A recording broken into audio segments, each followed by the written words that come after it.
Welcome to the Build, Tell, Sell podcast, where we have behind the scenes conversations about the art of brand building, marketing, and sales strategies with creative industry insiders. I'm your host, Pel of PELNYC. In this episode, I have the pleasure of talking to BJ the Guzman of Jungle Beige Marketing Agency in Dubai. BJ breaks down how he built his agency through varied skill sets that he picked up through his globetrotting career path.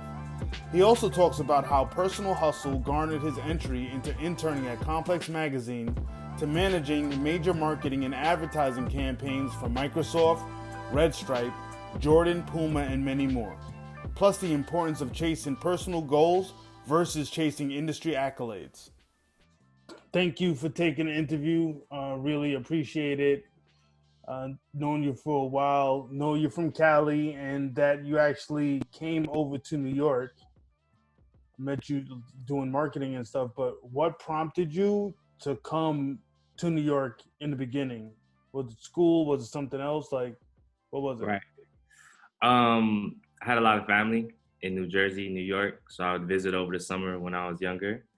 And it was around the time when it was like the 90s. So the independent, I guess you'd call it independent record labels starting to pop, labels like Bad Boy Records. And I was seeing through like the booklet and the liner notes, I saw this name Puff Daddy all the time. And I was like, produced by Puff Daddy, executive produced by Puff Daddy. And that's when I realized that you could be in the hip hop game and you could be in the industry without being an actual rapper. You know, you could be behind the scenes. You can put things together. You can make things happen. And so as I learned more about that, I was like, yo, all the labels were in New York. Everything was happening in New York. And also like being a Cali kid and seeing that New York energy and pace, that's exactly what I wanted. Cali, as much as it's home and I love it, it felt slow to me, especially when you visit New York for the first time. And then you go like walk downtown, you go into the shops. I remember going to Fat Farm when they had that one boutique store.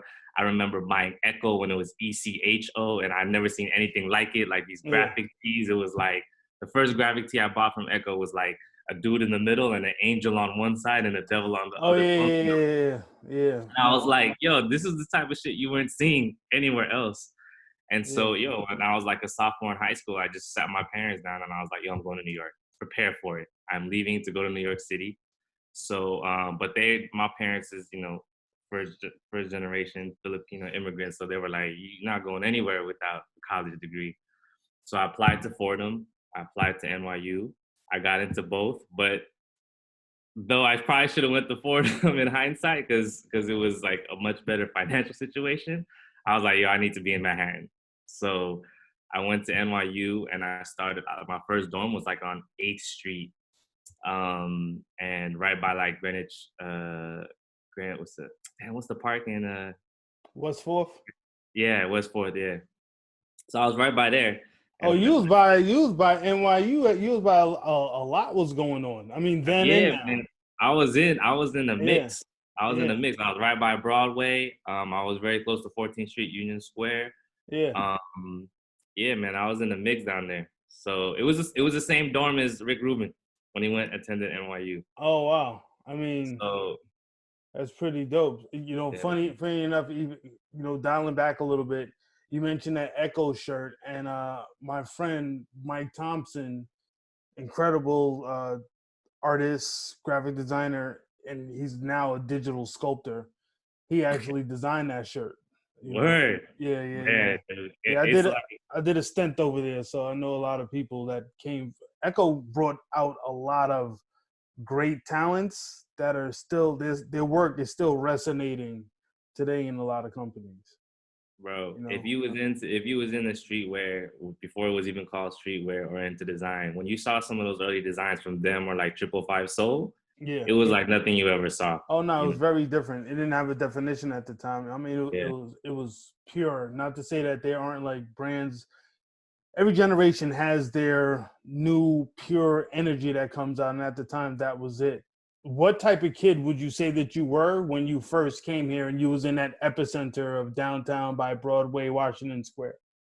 Bro, I mean, I guess it was the most equivalent thing I could equate it to is being kind of like starstruck a little bit, in the sense that all the things I read about in like the source and vibe, all the albums, all the artists I followed, I was for the first time able to like see these things like firsthand. Mm. Like the first show I went to in New York as like a freshman in university was a Black August show, and it was Dead Prez. I believe it was either Mos or Talib, and Black Thought was definitely there. And that's the first show I ever went to. I think it was like $5. And You so ain't getting like, that no more. yeah, and bro, it's like that's the thing is like you're walking there. I think it was like on Astor Place somewhere, Yeah. around like and so I walked to my first show like 10 minutes away, paid $5, and saw the artist that I was reading about and listening to. I was like, yo, this is the best place in the world. That's what I Oh, thought yeah. at that time. Yeah. Oh, that's dope. That's dope. So you're in New York, wanting to, I guess, figure out this music thing. Like, what exactly was your dream at that time? Was it to try to go into music, do music? What was it? Yeah, I think the dream was to be like ultimately like an A&R, and Oh, then work okay. my way up from A&R to like head of the label or something like that, you know. So, Um, how did you transition from I want to be this A&R to now where I met you? You was doing marketing. Fashion. Yeah. Yeah. So I mean, you at that time, you know, you couldn't put out music independently, right? Like it was all about the label game at the time. You had to get a label deal, mostly. I mean, there was people doing independent stuff like in the South and other places, but really it was like, yo, you want to get signed. And so one of my homeboys, Chase, who you also know, Yeah. he was at Columbia University, and his uncle happened to be David McPherson, who was like the head of Black music at Sony. So we approached him and was like, listen, can we tell people that we are scouts for Epic Records so we can get in the game, you know? Like, and he was like, listen, you could tell them what you need to tell them. If they're dope, you got to bring them here first. Mm. But that's how we started. We would tell people like, yo, we're scouts for Epic Records. I didn't have no business cards or anything like that. It's that New York hustle, even though we had the link, but it wasn't, you know, it was more like, all Yeah. right, do what you do. So we would approach artists and would be like, yo, we're scouts for Epic Records. We want to see what we can do. And back then, it evolved into kind of like management deals, you know, like, and we were like 21. I mean, we're not even 21, 19, 20, trying to get this done.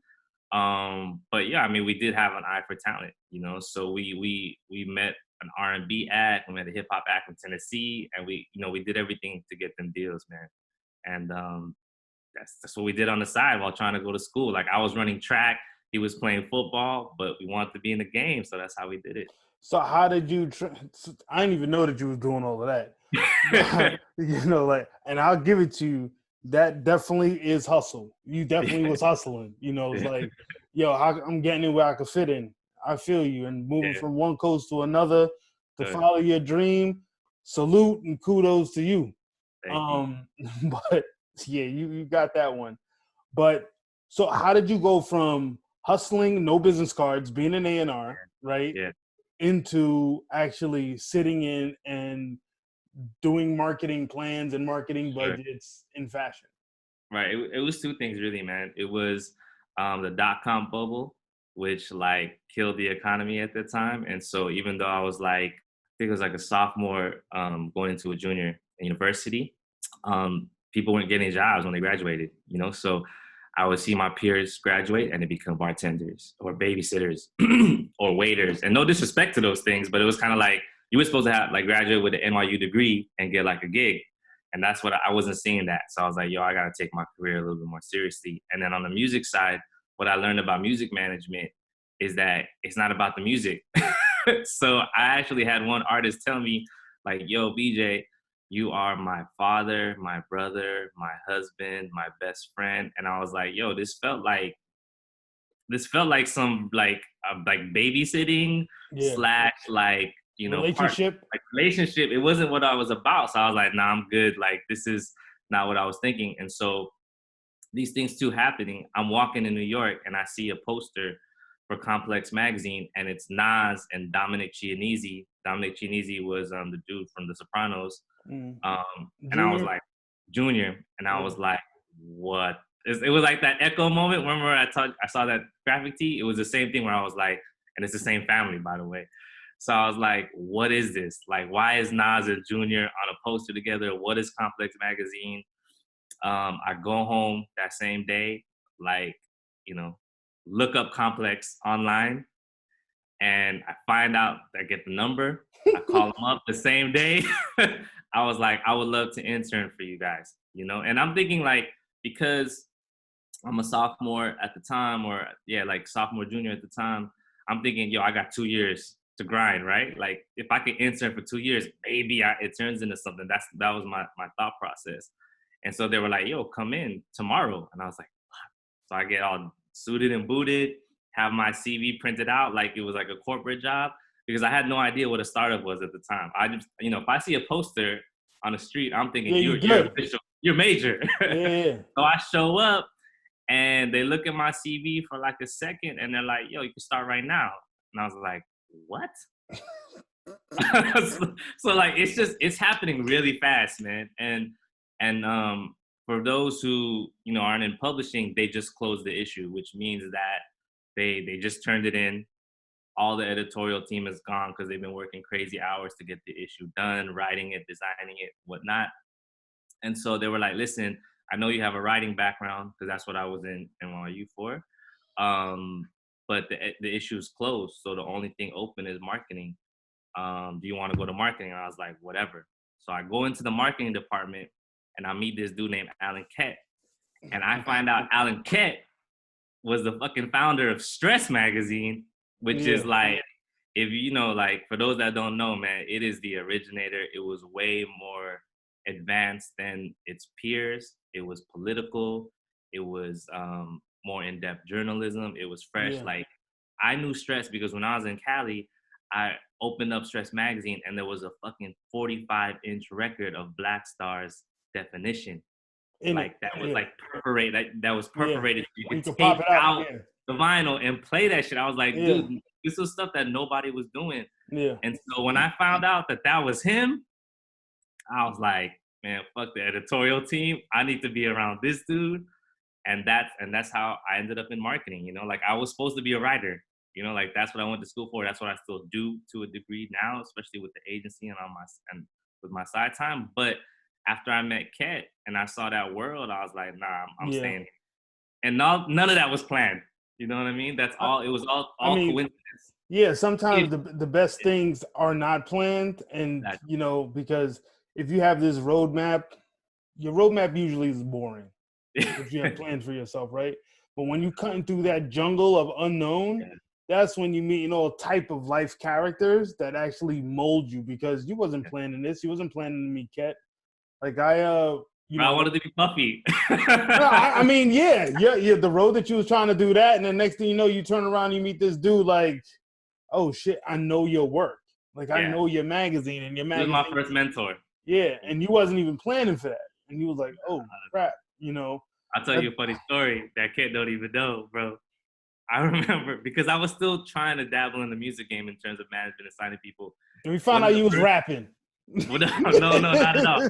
One of the first jobs he gave me was to digitize his Rolodex. So he had like 1,000 business cards and he was like, put it into my computer. I was like, cool.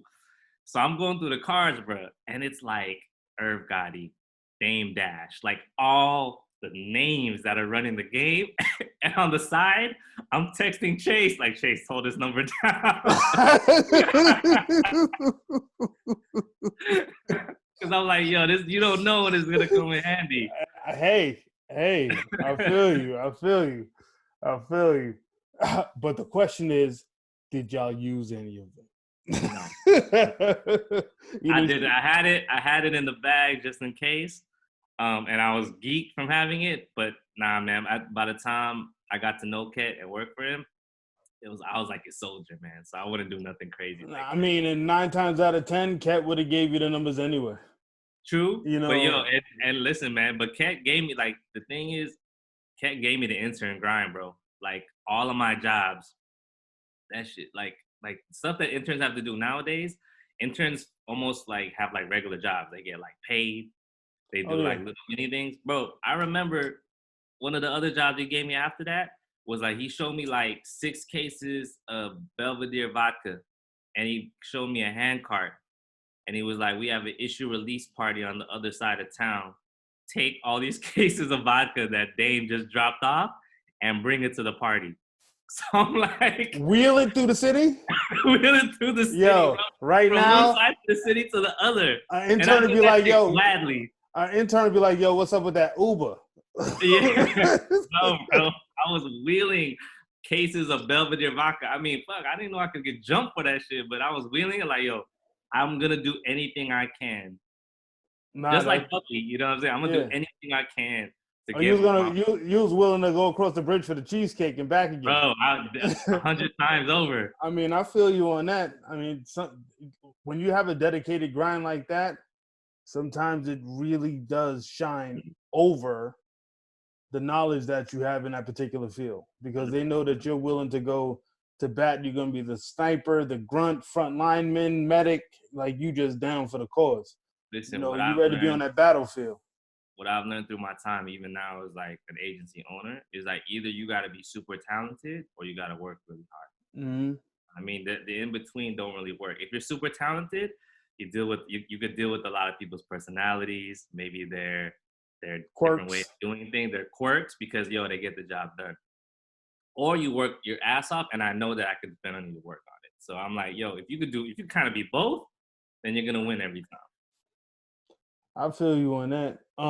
So you and Ket, you're interning at Complex, and I know that when he came over to RP55 when he was doing marketing for Azure, where I was at the time, because me and him worked together at Echo, and then I left. I was there when they first started Complex, and Complex was totally different than what the magazine was supposed to be. It was like they were doing all of this like super artistic.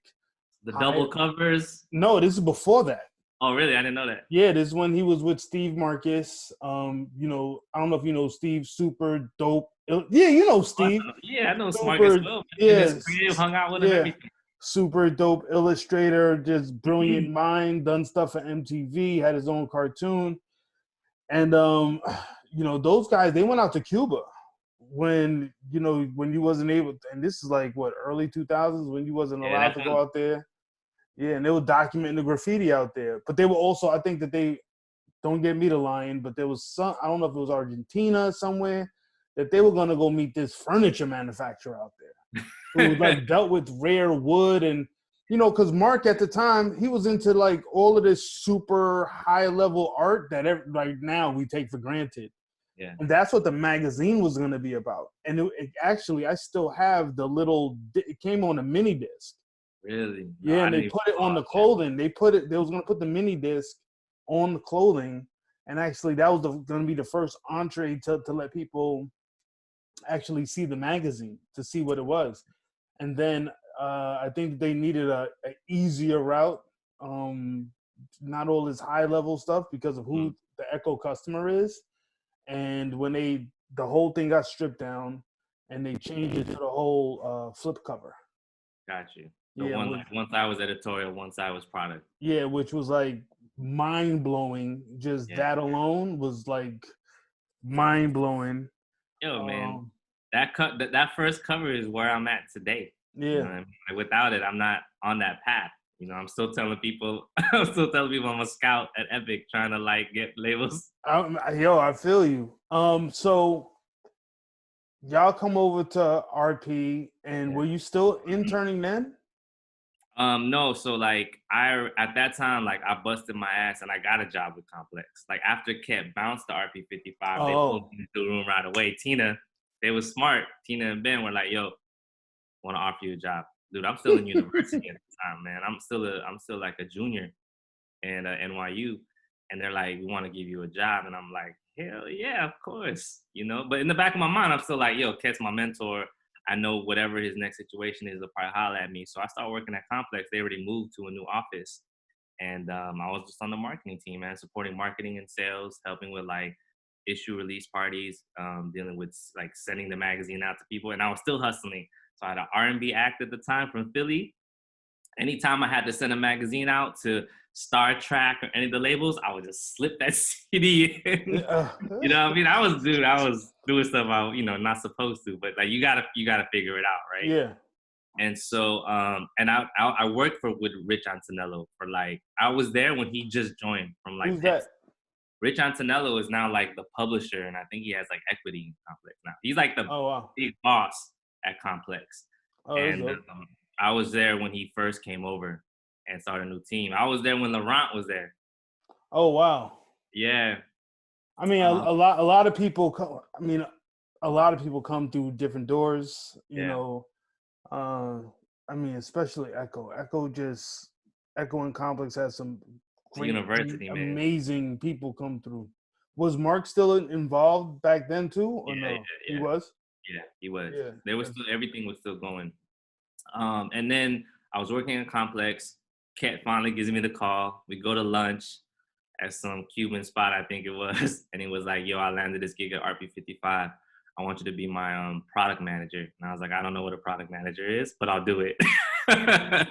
So I come over, and I was like, it was another like blessing in disguise, because what he wanted me to do was seed product. He wanted me to work with all the magazines that I all knew, like front to back, Vibe, Source, Double XL, like even the girl magazines like Marie Claire and stuff. He Mm. wanted me to work with all the fashion editors at those magazines, get them product. He wanted me to work with all the stylists who worked with all like the rappers at the time to get them product, and that was my job.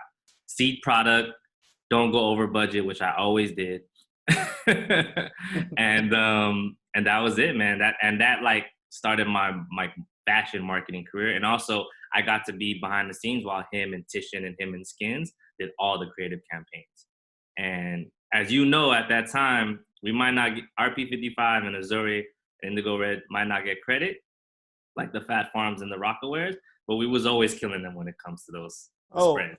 I mean, We killed Academics, Rockaware, all Fat Farm. We killed all of them when it came to like who we chose as the models, the setup, and everything.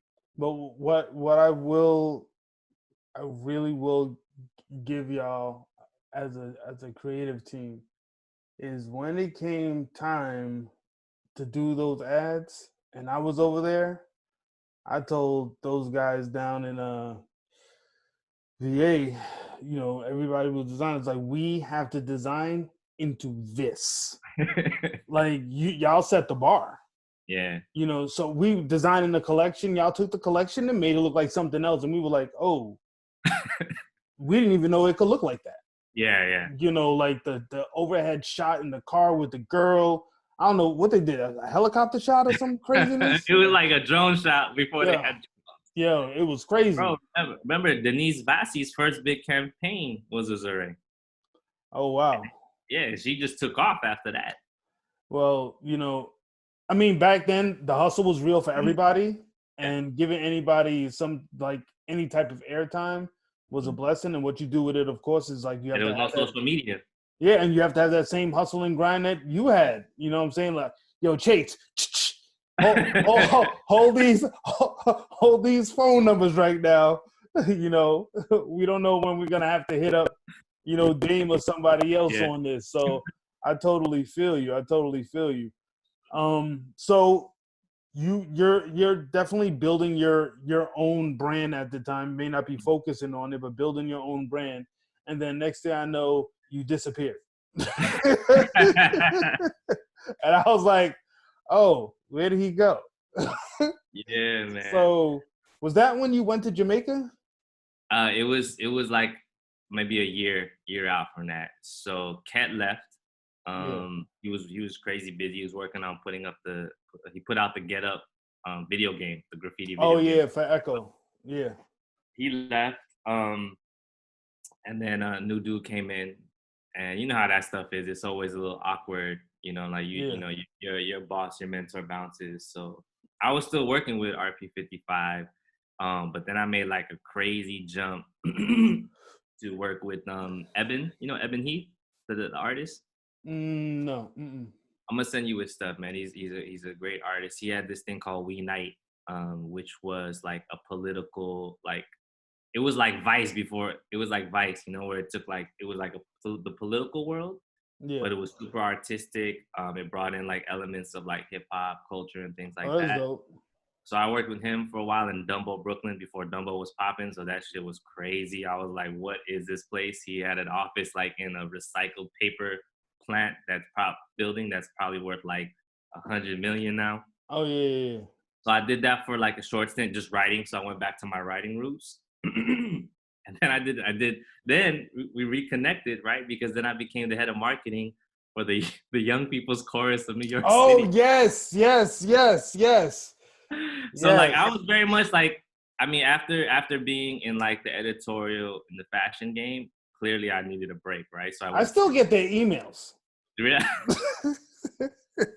I went into like the nonprofit world basically for like about a year, just working with nonprofits, taking what I learned to basically package their stuff better. Because at the Yeah, time, that was the issue with nonprofits. Like they had good causes. it just wasn't At, sexy. nah, it wasn't Yeah. sexy at all. So I did that, and then again, it was a life thing, man. My fiance at the time, Jamaican, she stepped to me and she was like, "Yo, my sister's having a baby down there, and it's important for me for my nephew to know who I am. So would Mm. you consider going to Jamaica?" And I'm like 25 at the time, and someone who was always down to travel, leaving his home of Cali to New York, the idea of like, you want to go to Jamaica, I'm like, fuck it, why not? Like, let's go, let's figure it out. And when I get to Jamaica is when I go into the agency world. So I this whole time, even though I've been a writer, I was always in the marketing world. I was always, whether it was Complex or RP55, whether it was nonprofits. And this is the first time where like my gig was working at an agency where I was just a full-time creative. And that's where we kind of get to where I am now, like running my own shop, because that's where I learned my chops. So what? So now you're working for an ad agency. What was the name of the agency? It's Prism Communications. They're still around today. It's, They were like the local affiliate of McCann Erickson, or oh, McCann, as people know him today. oh, okay. So, and what were some of the clients that you had? I had American Airlines. I had all the Nestle brands, which was like Milo, Maggie, all the things under Nestle. And then I had local clients like the like regional telecoms, stuff like that. Are they the ones that you had Red Stripe through as well? Yeah, and that's eventually I landed Red Stripe. So that's where I learned the game, the advertising game. And then eventually, once I like mastered mastered that side of the force, I was able to land big clients like Red Stripe, like Flow Telecommunications, which was a big telecom. It's still there today. And that's when I got real busy. So for these companies, you did them throughout the entire Caribbean or just only Jamaica? Uh, in Jamaica and throughout the Caribbean. It was Oh, both. So for for like different ones. Yeah, it depends, right? So for like American Airlines, whatever copy I was writing for their ads, that would be for like the whole Caribbean. Gotcha. For like Red Stripe, it was mainly from Jamaica, but they could use that stuff anywhere. So, what was some of the differences that you saw between the world that you came from doing marketing and then coming into this ad space? Like, what is the delineation between the two of those? First of all, It's power. So when you're on the marketing side, you are hiring the agencies. You know what I mean? You're a client, you tell them what you want, you sign off on it. Like it's your world, you're paying them. I mean, the agency side is probably more, it's supposed to be more creative. It is more creative. You're putting this stuff together, but you're at the whim of the marketing person, right? So like the best work comes when it's a dope marketing person and a dope agency, because they're on the same page. They're willing to take risks. They want to do cool things.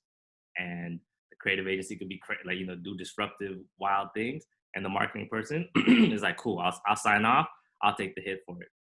What happens a gotcha. lot of times is that if you don't have that type of marketing person, they're just worried about their job.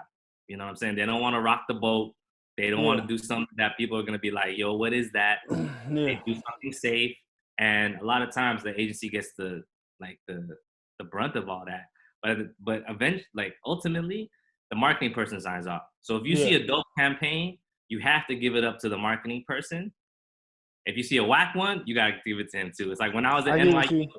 NYU, when I was at NYU, all the film people, NYU has a famous film school, they were like, listen, man, the director, he like even though there's like cinematographer, the actors or whatever, the director's the top guy. He gets the credit when it's dope, but he gets the credit when it's bad. And Yeah, it's the same thing for a marketing director, you know, yeah. like he That's calls it any director. any director, Yeah, 100%. yeah. You creative director and that line is whack. Uh, Yeah. it's on you. You know what I'm saying? You can't Right. point your hand to no graphic designer, no fashion designer. No, The because you made the call. factory is you. Exactly. Yeah. So so then you wind up after that, you left again. So you're in Yeah. Jamaica and you left again to you wound up in France, am I correct? And Oh, Dubai, right? France and Dubai, yeah. Gotcha. Again, you know, holding down the wifey. She was like, "Yo, I want to get my MBA. One of the best schools for like a 1 year international MBA is in France. It's called INSEAD, and it's like little town called Fontainebleau. Um, so she goes. You know, I stay Mad working. people right now, mad people are gonna try to go to that school. Bro, that is one of the. It was like eye opening because it was like the Illuminati of MBAs, you know, because it's an international program. It's really intense. You go for a year, and you got people from all over the world. I mean, she was going to school with like the heirs to like LVMH. Like she was like mixing with people that like it blew my mind. Of Like the way that New course. York blew my mind, that like Yeah. seeing who she was going to school with and working with also blew my mind because they were all doing crazy stuff. And because it's like top 3, top 5 in the world, it's one of those schools like where when you're about to graduate, the recruiters come to you. Yeah. Apple comes to you, McKinsey comes to you, But all the also big but companies. also your network, right? Like Oh, the that's people what it that is. yeah, the people that you're there with, like if you maintain relationships with people that are doing magnificent things, and then you wonder, yo, how did this happen? Well, it's because they went here. Like that was their club. That was that was their starting point. So that's when you went to France, right?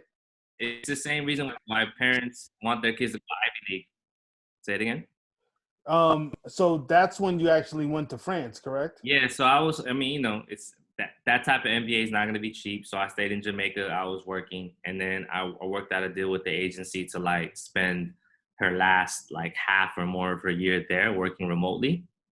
And we lived in a little ass apartment where it's like you could almost touch everything. Like, here's the bathroom, here's the kitchen. We lived in a little apartment. I worked remotely, and we just finished up her MBA. Pardon me. So that was your transition. So they knew that you was leaving them. I mean, I think they got I mean, you Yeah. know, from when I wanted to go, I think they get the picture. You know what Yeah. I'm saying? I went back just to tell clients I was leaving and just kind of like break their hearts and everything like that. But after that, they kind of knew I was going. So in France, and then how did you wind up in Dubai, where you currently are? Yeah, so when Michelle, who you know, my wife was graduating, she had 2 offers. She had Apple in London, which was her dream company, and she had a consulting firm in Dubai. And the thing is, she's also a smart girl, right? So even though Apple's her Yeah. dream company, even though Apple's her dream company, she was like, "Yo, if you go work in London and you make over 6 figures, they tax you 40%. So you grinding." Yeah. And mind you, she's Jamaican, right? And there's no sun in London because the sun is like, it happens during the daytime when you're in the office, and then it's super dark and dreary. She already did a stint there. Yeah. So she's like, "What do you think about Dubai? You know, when are we gonna get this chance to live on that side of the world? They speak English, you know, so it's not like you have there's a language barrier." And then she was like, "And there's zero income tax." I'm like, let's go. Bingo. You know, so I was like, so she's like, so if I make 6 figures or if you make money in Dubai, That's it. whatever you earn, you go home with. Of course, there's fees for things, right? That's just, I mean, there's always going to be fees, but if your salary is whatever, say it's 150,000 a year, you go home with 150,000 a year. I mean, you got So to pay off stuff, but that's yours. yeah, that's good. So that's how you wound up out there. Yeah. And so what did you do to actually start Bro, I had to getting start over again, bro. I had to start over again because Dubai was very much influenced by Europe and America when it comes to advertising and just culture in general. And so they looked at the work I was doing in Jamaica like it was like fucking colloquial, like it was like some colonist shit. Yeah. And bro, mind you, it was like a shock to me because, dude, we were doing some of the biggest campaigns in Jamaica, man. Like my last Red Stripe campaign, I had like, it was like a 3-part series with an animatronic bear that I got from the same place that made Disney characters. There was fucking police with guns. Like I was killing it. And then I come to Dubai and they're like, you don't have no Cannes awards. You know what Cannes? Yeah. Yeah. So like they have, for people that don't know, not only Cannes is popular for their film festival, but Cannes is also popular for their advertising awards. And if you didn't have a Cannes award, they were like, you ain't shit. I don't care what you did in Jamaica. I don't care. I don't know who's RP55, who's Complex, you know, because I was going to these big advertising agencies and I had to start over, man. It was humbling because I was like 29 or something like that at the time. And they're like telling me my portfolio ain't shit. I ain't shit. And like, I gotta basically, like try out, like to get a gig. So they're like, yo. Wait, is that tryout meaning intern? It wasn't intern. It was like, yo, we're going to give you a brief. We're going to see what you do. And if we like it, we're going to give you like a freelance like gig. And then if it works out, we'll try to hire you. But mind you, bro, I was already an associate creative director at the time. I was telling people what to do. I was going into big boardrooms. I was doing like big budget stuff. And now these agencies are telling me like, yeah, you could try out to be a copywriter. Go get some coffee. yeah. Not even they weren't even looking at me for any director position. It was a copywriting position. Yeah. Oh man. But I was kind of like, yo, you gotta do what you gotta do. You know what I mean? Like I'm in this foreign place. This is the game. You know what I mean? Like you either gonna, you know, like get down or lay down, right? So I was like, okay, fuck it. Give me the briefs. Give me these copywriting positions. So I kind of went back to my roots where I was just writing. That's it. Sometimes I would come up with ideas. And then I just started grinding, man. Started like knocking out briefs, winning pitches, won a few local awards. Was this for one agency or you was working for a couple? Yeah, I was only at one agency. I was only at one agency before I started Jungle Beige. It was Wonderman. They're now called Wonderman Thompsons because they merged with JWT and Wonderman. They're part of the WPP, which is like one of the biggest. I think it is the biggest holding company for advertising agencies. Oh wow! So when you was there, I remember you was telling me like one of your biggest clients that you serviced personally was like Microsoft, right?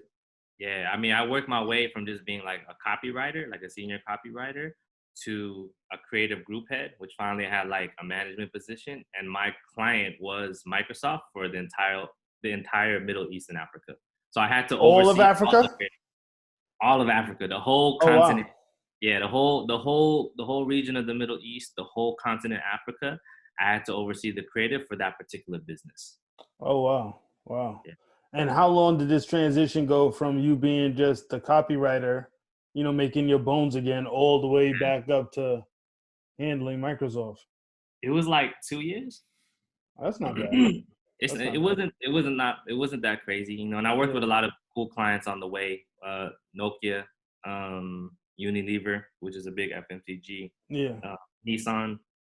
So I got to learn the game too. And once I learned the game, I was like, yo, this is. It's not that it's easy, but it's like, yo, it's pretty simple, straightforward, you know. So, so now you're working with them, and then what prompted you to start Jungle Beige? Yeah, so at the time, I'm now 4 years into the agency, right? The equivalent of a university degree. Mm-hmm. I'm getting kind of somewhat like bored and complacent with the work. It's predictable.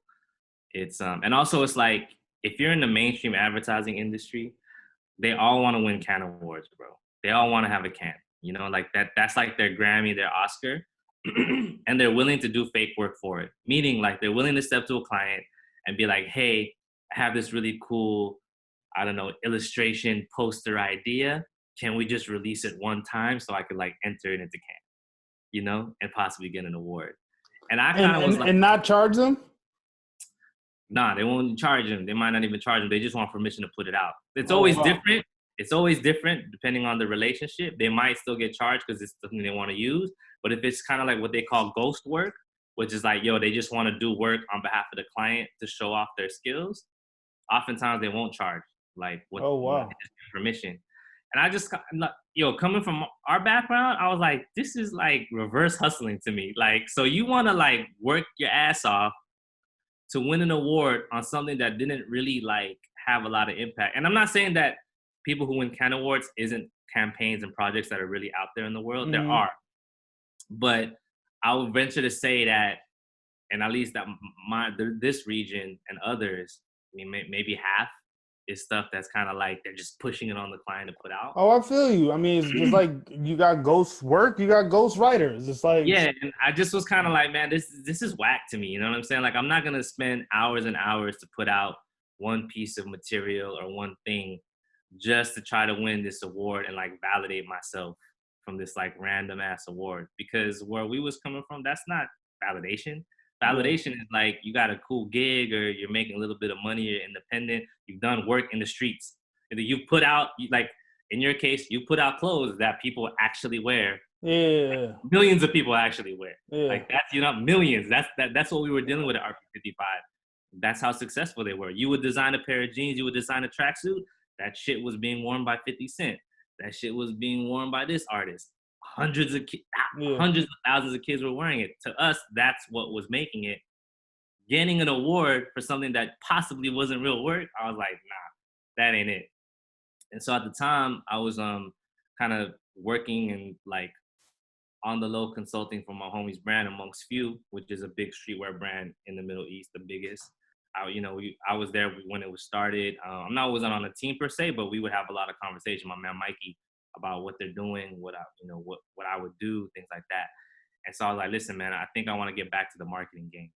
Yeah, so I approached him, and again, I was back to the hustle, right? I was like, listen, I need to get in the marketing game, but I've been in advertising for 4 years. So I got to show them that I was still doing some consulting. So I was like, yo, can I put that I was consulting Amongst Few based on the conversations and just like, Oh, you know, you told the ad agency that?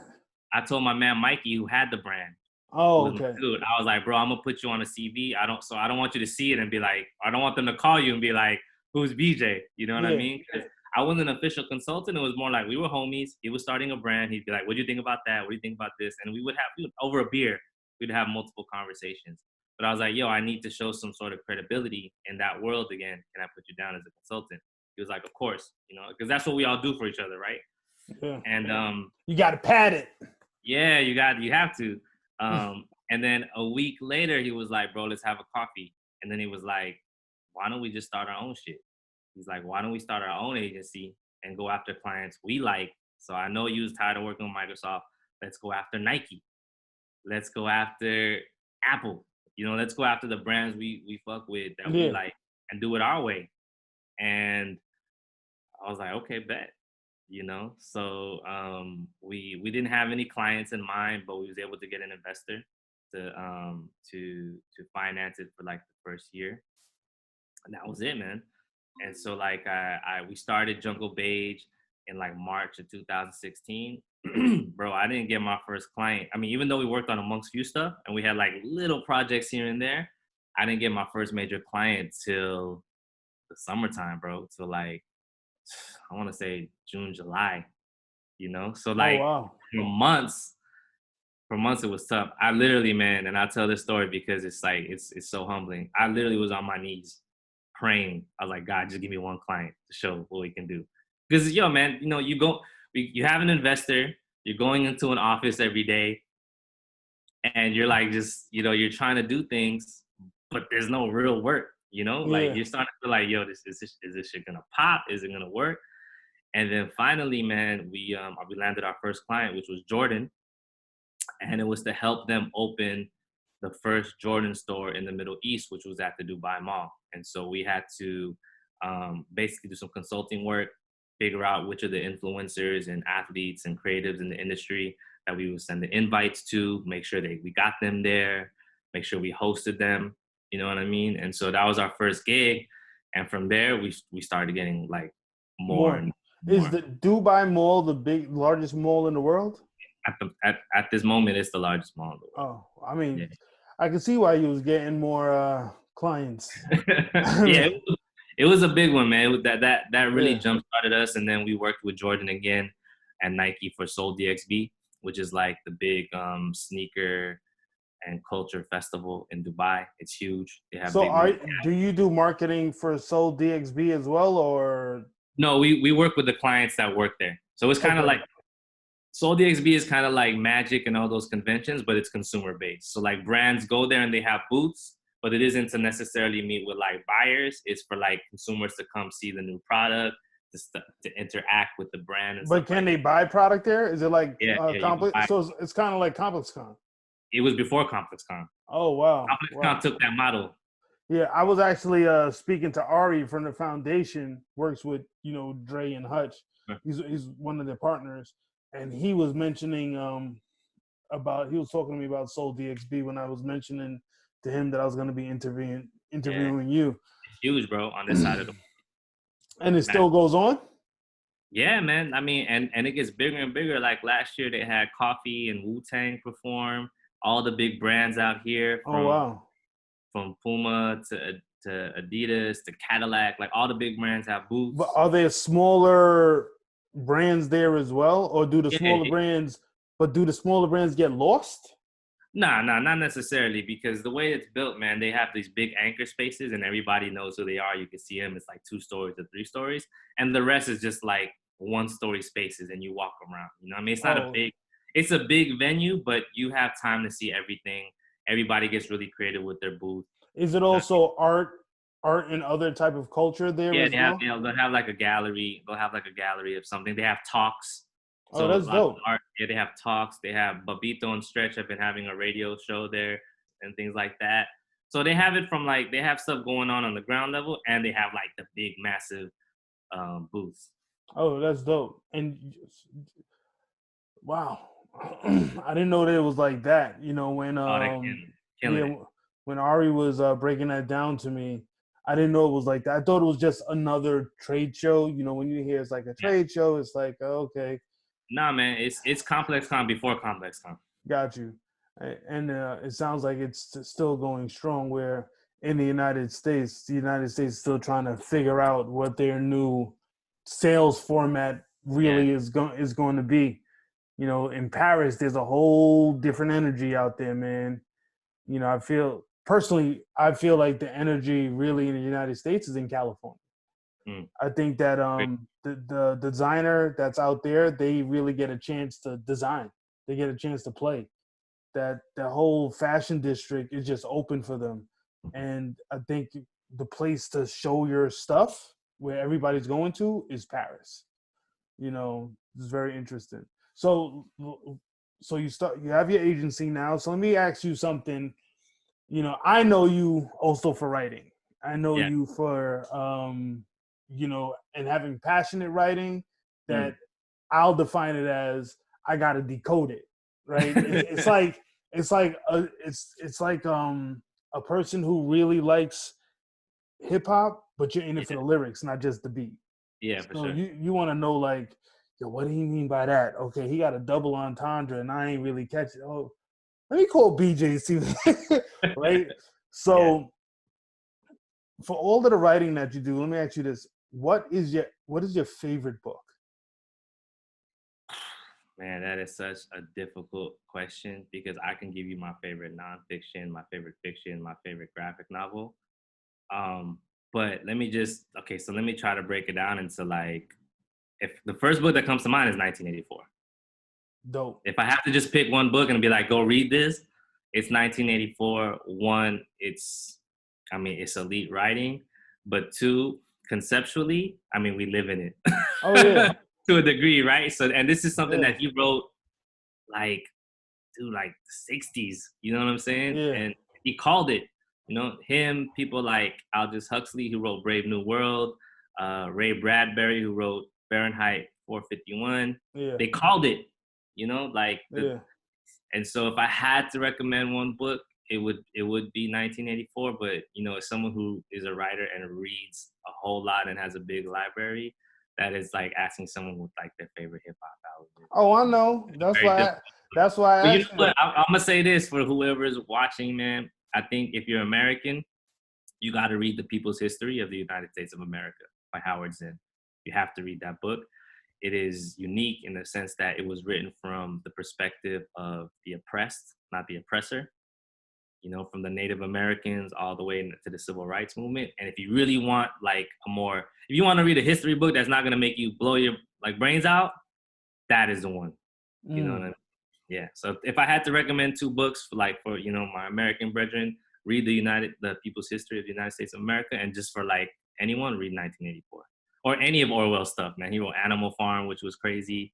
That's Yeah. the one that I skipped over in school. We had to read it, and I was Cliff Like Note. why is this a talking pig and everything I like was that? like, yo, I'm so good on this. But 1984, I mean, I've read that with the whole new speak and Yeah. breaking and destructuring language. It was like it was actually very very deep, and your kids telling on you, and everybody always watching you.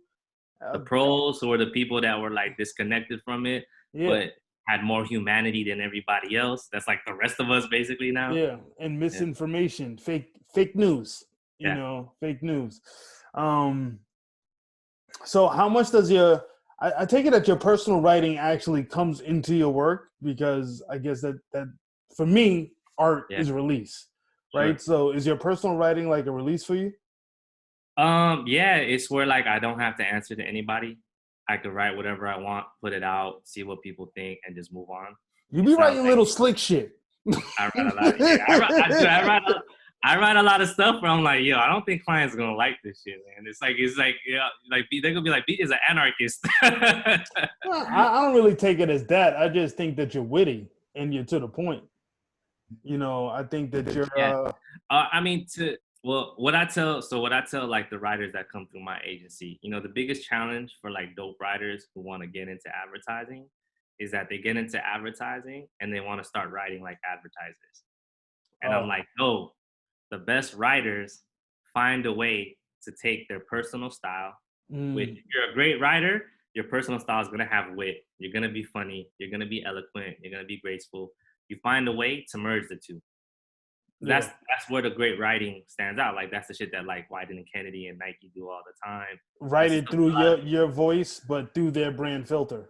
exactly. You know what I'm saying? Yeah. Because like they come in and they start writing like lines that I've seen like 1,000 times before. I'm like, bro, you're in an agency now, so you think you have to write like dream crazier or something like that. You know, and I'm like, that's cool. That shit's been done. Like, Yeah.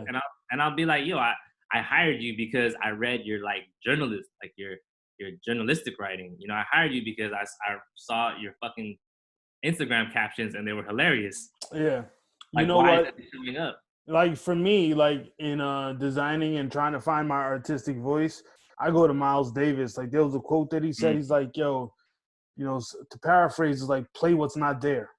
yeah, Right? It's like you playing what somebody already heard before. You trying to be the next whoever. yeah. We don't need you. Like that person's already there. That was already done. We need new. I know it sounds cliched because people always try to say it, but it's like, yo, you're one of one, Yep. right? And you have your personal experiences, only you have your style, only you have your pain, only you have your wins, your losses. And if you channel that, even if people don't think it's dope, it's still unique. Yeah, You know still what I mean? you. Yeah. Yeah. I mean, And I that's think also people why I think that everybody should write a book. You have your own unique experience and outlook towards whatever it is. right, Your philosophy, the industry that you're in, whatever, and it makes you an authority on that, because nobody can say that your perspective is wrong. It exactly. can't. It can't. So, well, going on perspective, let me ask you, what is your perspective on marketing now from when you first started, because you went through many different doors and rooms, to Mhm. now? Like, what is your perspective?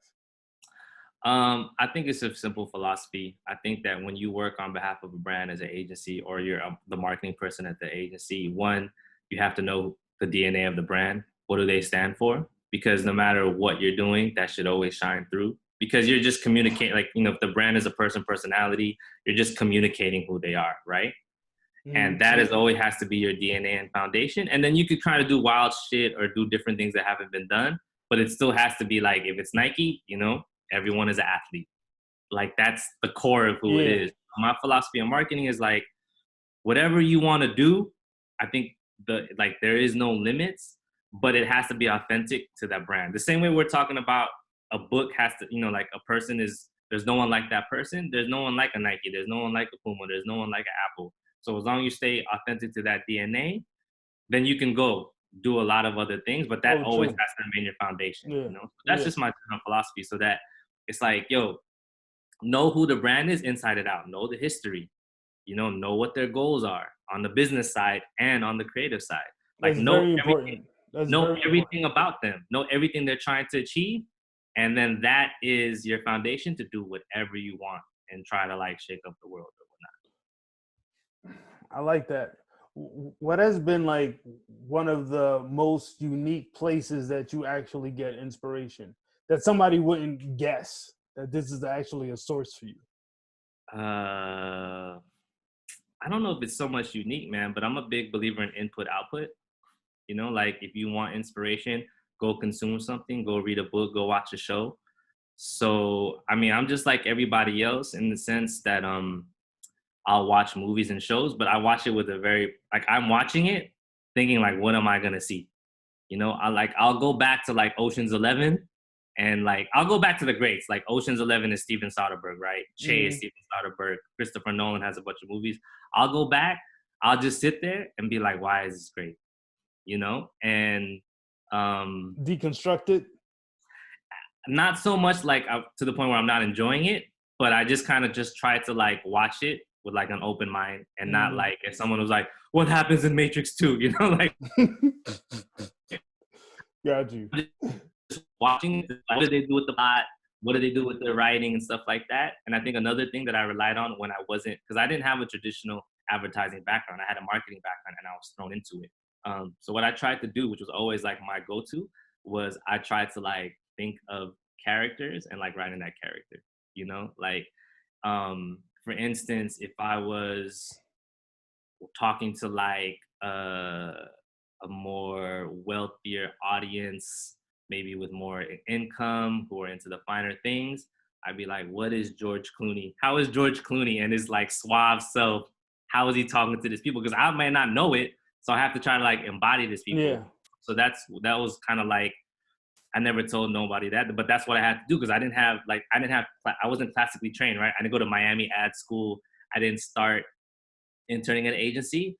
I just jumped to one. So I had to find like my own internal mechanisms and like skills to be like, how do I do this? You know what I'm saying? Like, basically you're building a persona for your target demographic and you're saying, well, this is Bill and Bill lives here and Bill eats this and he doesn't fuck with that. And Bill has this income, yada, yada, yada. I get it. I mean, I do that when I'm designing. You know, I'm not designing for me. I'm black t-shirt all day and fedora. You know, but when I'm working on Kappa, I have to think about that kid, you know, and how can I take this matchy-matchy tracksuit and bring it somewhere else in the United States? Yeah, and also Kappa has serious football history. Yes. And the thing is, that's not really big in the United States. It's getting bigger with a younger audience, but for the core audience that we're targeting, it really isn't, right? Yeah. So it's like, sometimes you want to take those traditions on, but it's like, you also don't want it to look hokey because we're in the streetwear space.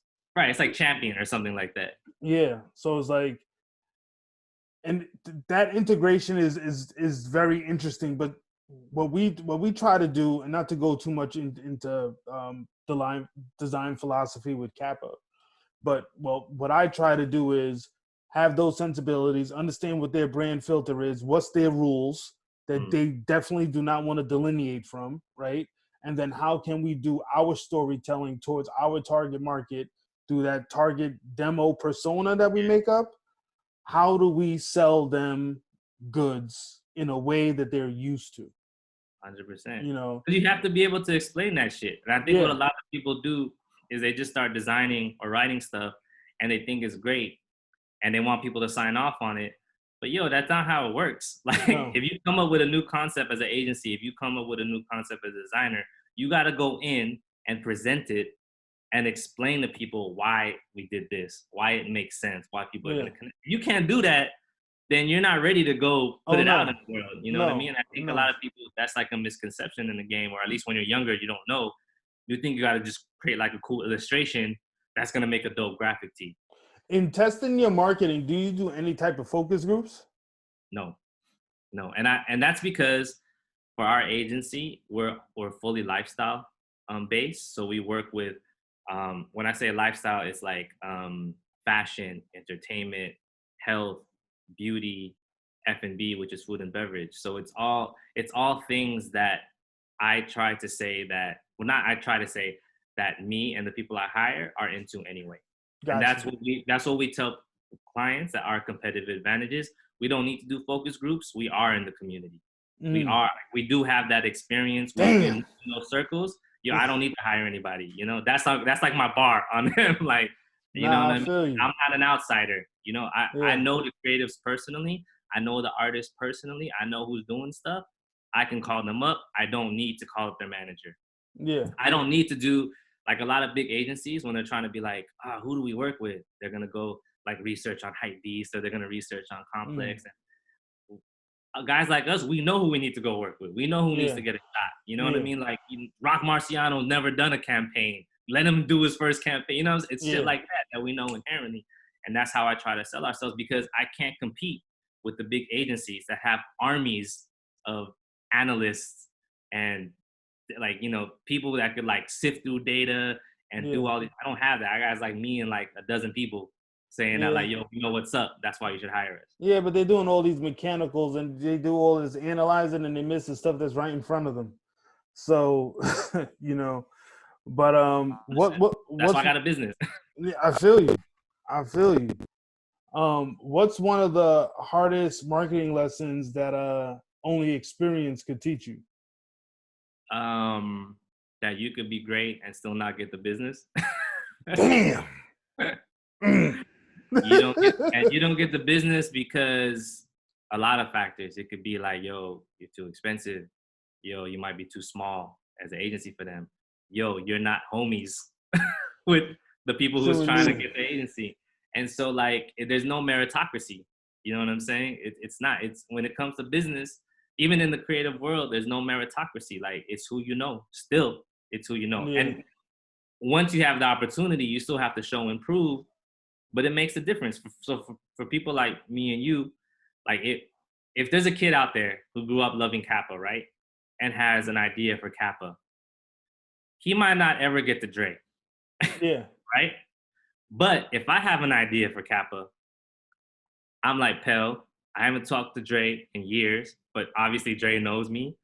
Can you get me on a phone call and so I could pitch something to him? And I can get it done, And it's and not to say my idea is gonna be better than that kid's, but yo, I got the history, I got the network. Oh, true indeed. Yo, So I think that's what you learn as a creative, man. You could be as dope as you want to be, but if you or someone on your team is not developing that network of relationships, you're gonna be dope in your bedroom or basement for a by long yourself. time Yeah. by yourself, and nobody gonna know how great you are. Because and that's why I love brands. And you and I have always built brands, worked with brands. I've always liked brands because brands are bigger than one person. Because Oh, yeah. everybody has to play a different role. Yeah. So you can have the super creative dude, but there's a guy out there that's like trying to sell the stuff. There's a guy out there who's trying to seed and promote the stuff. There's a person out there who's doing the accounting, so the creative person could just focus on it. And so I think that's the appeal of brands. It's like, it's a team. No, of course. And well, let me ask you this: how close is your marketing world attached to the sales world when you're dealing with your clients? I mean, I think it's more like I have to take considerations, right? Like, where do they sell? Is it direct to consumer? Do they sell to particular stores? Who shops at these stores? So I still have to know who the audience is, regardless. And your audience is usually going to be filtered through where you sell and how you sell. Mm-hmm. But once I know that, I just try to be as creative and wild as possible. and try, because you got to stand out from the crowd and stand out from the clutter. But you have to know that first, you know, for like Puma, you know, and who are their biggest retailers, who shops there, what are the most important business units to them? Is it football? Is it sports style? Like, so for instance, Soul DXB, it's all sports style. So everyone coming to Soul DXB is into like lifestyle shit. They're all hype beasts. Yeah. So everything we're doing there needs to be filtered through that. So I'm not gonna be like, hey, I got this good idea for like Usain Bolt and running. You know what I'm saying? Or that ain't gonna make it. It ain't gonna make it. So it's more like, at the end of the day, you'll sleep better at night and you'll be much happier if you still understand it's about sales and it's about how you're moving these pieces. Yeah. And so it's like, okay, how do I talk to that particular consumer for them? You know, also you have a much better relationship with a sales team and you get much more internal support if you're trying to consider their needs and you're not just trying to be like famous or like do something. Trying to get that reward. How do you actually, how do the companies that you're working for, how do they actually look at what a successful marketing campaign is? Are they just looking at the numbers? I think that, I mean, they're looking at the numbers, but nowadays your numbers are going to come from how much you promoted it and boosted it anyway, most of the time. So they're looking at they're looking at engagement rate. Yeah, I mean, they're looking at all the different metrics of engagement on social. They're looking at whether you got earned media, so like media publications covered it. They're looking at how many people talked about it on social, reposted it, discussed it in comments. They're talking about, they're seeing what the feedback is from the community and the culture in general. And then eventually they're also looking at, was there any sales movement? Was there an uptick? Like, so if we're doing a product, say we're launching like the new Air Jordan 3, like, did they sell out afterwards? Yeah. Was there any difference? You know what I mean? Like, did it make any sales impact? And those are the main factors, because they're already approving your idea on the merit of its creativity and its uniqueness, right? So they're not really caring what people think about that as much, because they already said, cool, that's dope, let's do it. Now it's like, what do people think? Who are some of the clients that you currently have? So I have on retainer Puma, which is my biggest client. I have the names that people would know is Puma. We worked with Levi's for the past 2 years, but we just signed a retainer agreement with Levi's. So I have Puma, Levi's. I have Power Horse Energy Drink, which is like a Red Bull energy drink. I have Koya Restaurants, which is like high-end Peruvian restaurants that they have all over the world. I work with Steve Madden now that started happening this year. And before that, my biggest clients were the hotel chain Radisson Blu, and then Nike and Jordan. So how do you actually sell or market your agency to other brands? I'm really bad at that, actually, in the sense that I don't have a website right now. It's finally going to launch. I have credentials, as you've seen. So the way I don't go the route that most agencies go, where they have a slick website, they have a slick IG page, they boost their stuff, they go to networking events. I don't do that. I'm very much, for better or worse, from like the show and prove school. And so what we always focus on was like, do something dope and people are going to see that.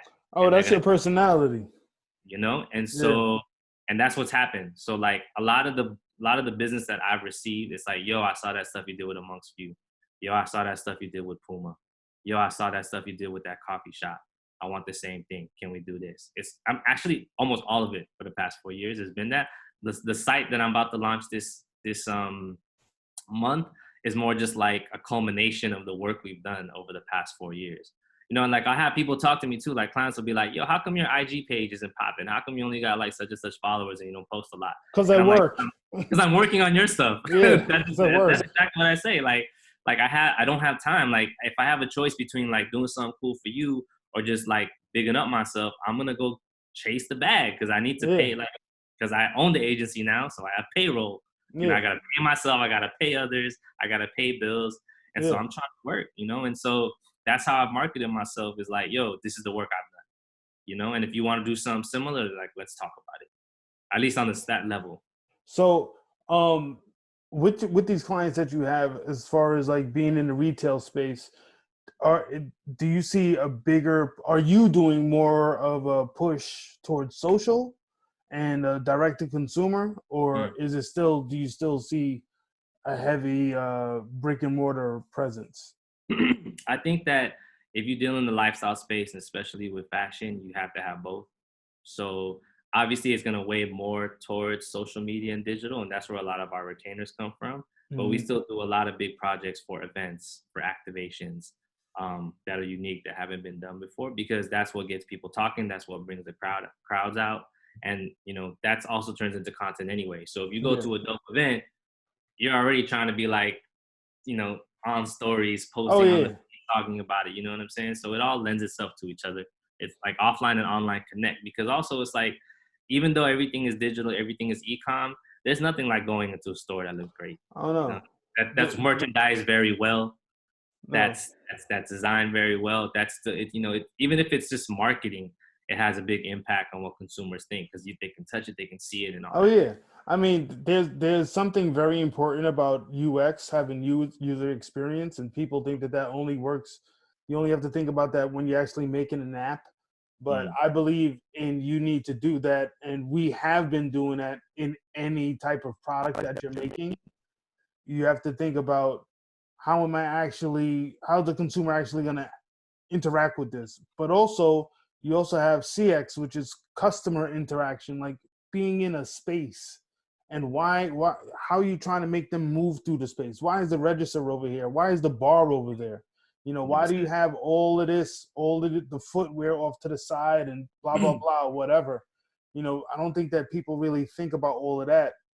And you got to take that, and now you got to do that in your social media space, Yeah. right? You got to have these call to actions and make people like, how are you going to get this person to push this button to go to your site to make this purchase? Right.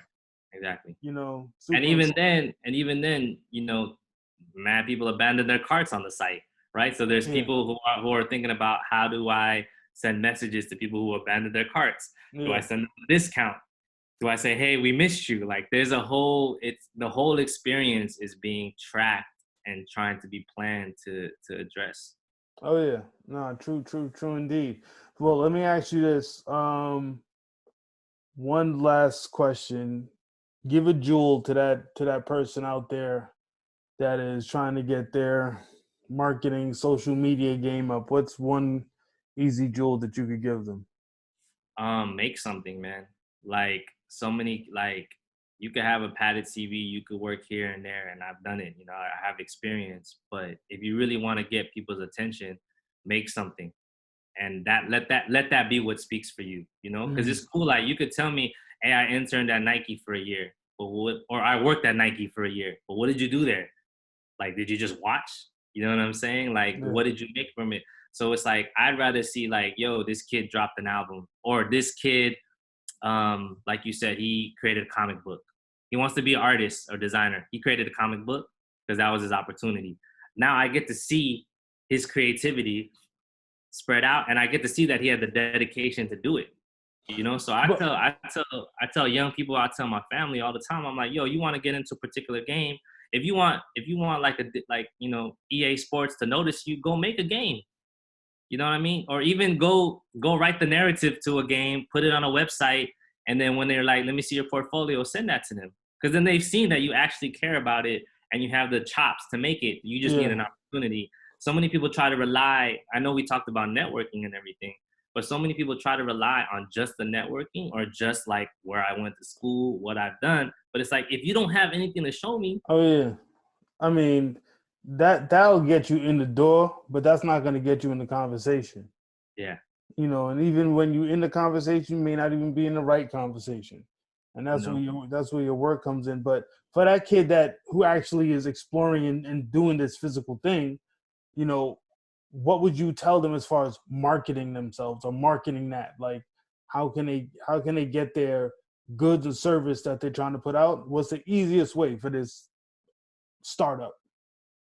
Um, Man, I think whether it's a personal brand or your own brand, everybody is going to check your IG. If you're like looking for a gig, they're gonna go to your LinkedIn, right? So you can't take those things lightly. Like, perception is not reality.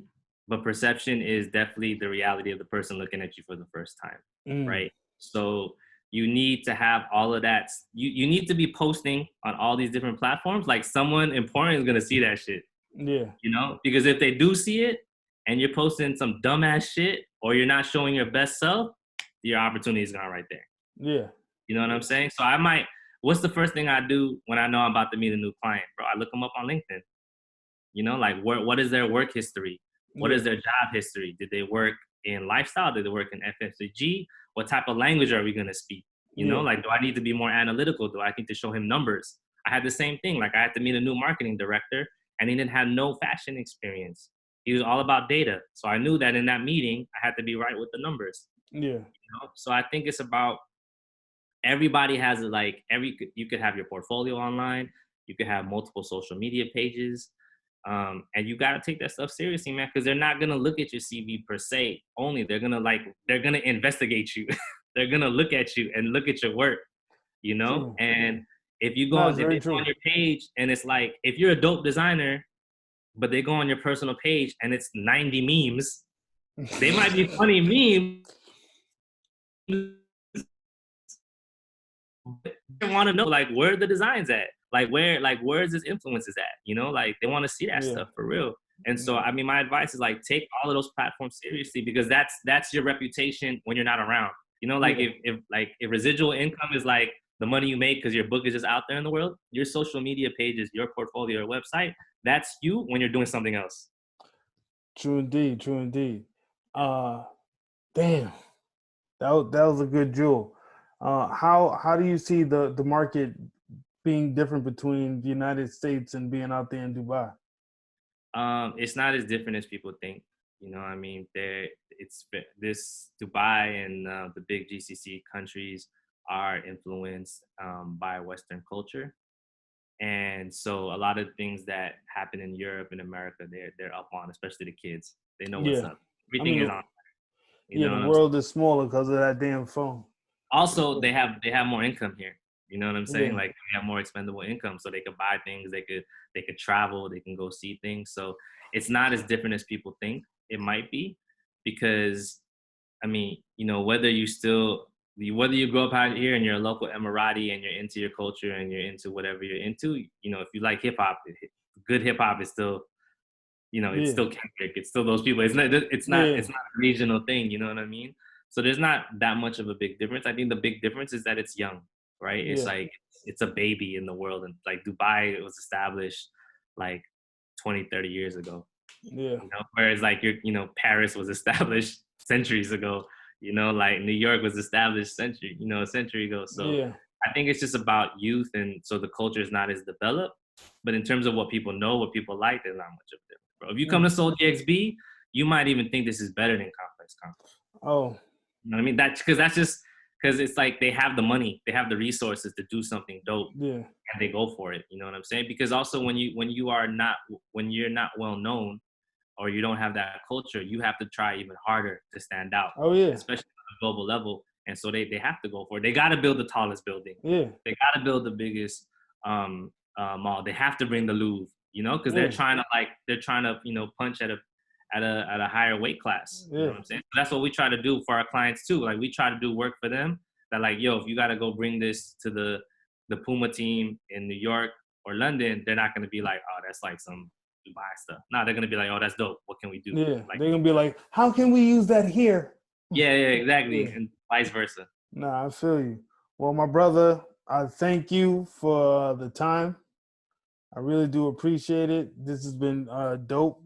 I learned some stuff as well. So, I mean, you know, and this is really good. This is good. I appreciate it. Thank you. It's a pleasure. It's an honor, man.